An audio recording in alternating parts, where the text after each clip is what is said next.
watching The Dawn Show. We are live and we are local, and you're looking at these beautiful blocks that were created through the Community Arts Program. We're talking to the owners of Paradigm Art Gallery in Philadelphia. We've got Jason and Sarah. Tell me a little bit about your gallery and what you do and why you think it's an important piece of the community, just bringing people from all walks of life together. We mostly show Philadelphia artists. We try to keep it really local, and through projects like Community Arts Project, inviting people to come in and make art in this space, we try to make it a space that's very welcoming for people that maybe don't usually go to art galleries to come into the space. And we've been doing it for about 3.5 years now, and we have really built a strong community around the space and found people. We've had a lot of first-time art buyers and first-time art makers come into the space, and we've made really strong connections with people in the community. You know, and I think of people, you know, my stepson got this great new apartment and he needed artwork and things like that. So it is fun to go and find things that are local, that mean something in the community. I think it's a great idea. Yeah, if you buy art from local artists, you are investing that money right back into your community. We are on the 4th Street, the Fabric Row area in Philadelphia, and it's all local businesses. You know, that shop owner is going to be in the business when you go in, and there's something really special about that you're really investing in your community. You're helping someone's livelihood so directly.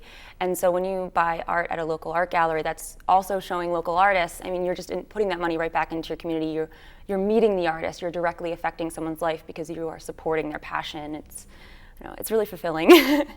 Well, obviously you love it. I mean, and I think it's important. I do believe the arts are so important. They're an important piece of us. And you think of ancient cultures, we define our cultures by the art.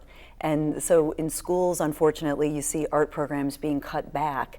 And I always just think, you know, I think of my kids, I have their artwork all over my house. And I love it. There's something about it that shows a person's spirit.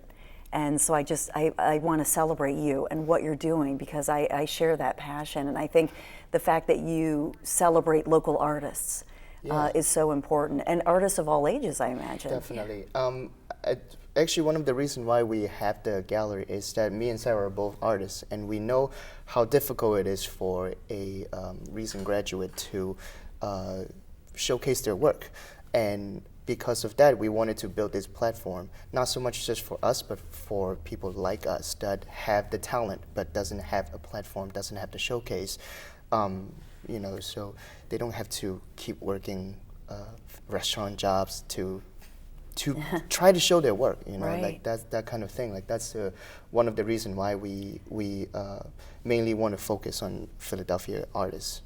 And I imagine your prices are pretty good, because so you can have a range for people who want to buy it. It's affordable too. Yeah, we have a wide range. So for the Community Arts Project, the wood blocks, they're all, you know, whether it's a professional artist that made one, whether it was a small child that made one, we were selling them all for $20. So everyone, you know, you can buy the artwork that you like. It's not because of the name on it. It's not because of the price. You can buy the piece that you want, and because having artwork in your home that you love, it's like you wake up every morning and smile. It's seeing it on the wall. I mean, I can't imagine my wall's not covered in artwork. It makes every day better to me. Yeah, I think that, and I do think there's something about children's art in particular that's pure. And so when you see an artist, I think they're childlike in many ways, and maybe they bring out the child in us, the laughter in us, the joy in us. So that's a celebration of them. Taking from childhood, you have the Before I Die project. What's that all about? The Before I Die project, it was actually brought to our attention by Haha Meg, the Ginger, the editor from Haha Magazine. And we'll meet her later in the show. We will meet her later, yes. And when she first presented us the project, we really liked the idea. And give the idea. So it's before I die, I want to, and then you fill in the blank. Exactly, and it's no pressure because you don't put your name on it. You're not completely associated with it, other than yourself. Like it's kind of a reminder of what you should be doing with your life, or what you want to do and achieve that, how to get there. And I think it's important to remind yourself to get there at some point.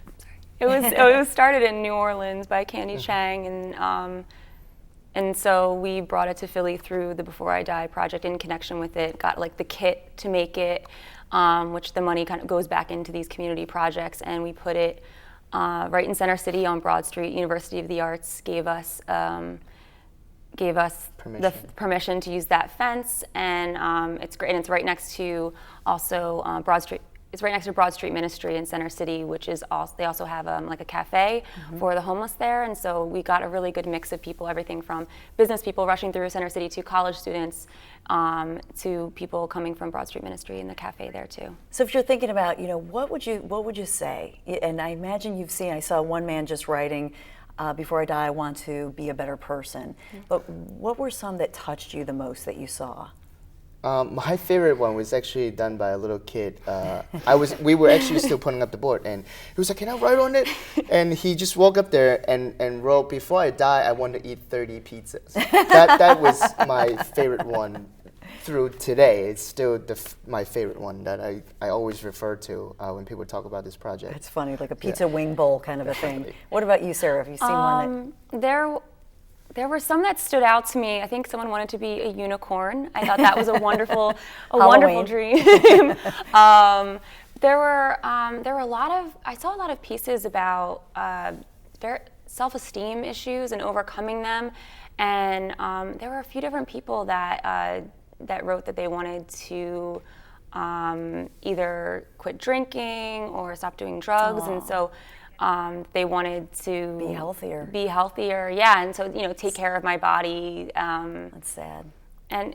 But to write it on the wall is like I feel like that could have been a really empowering moment to put that on the wall. Sort of a commitment kind of a thing. And then there was also a proposal at the wall, so that was that was very sweet. Aww, Yes. That's so sweet. Well, we're going to say thank you to Sarah. We're going to come back, and Ginger's going to be here. We're going to talk about the umbrella, and I'm thinking about what I would write, because I've lived a lot of lives. I'm like a cat, So anyway, think about what you would say, "Before I die, I want to," and we'll talk about it when we come back here on The Dawn Show.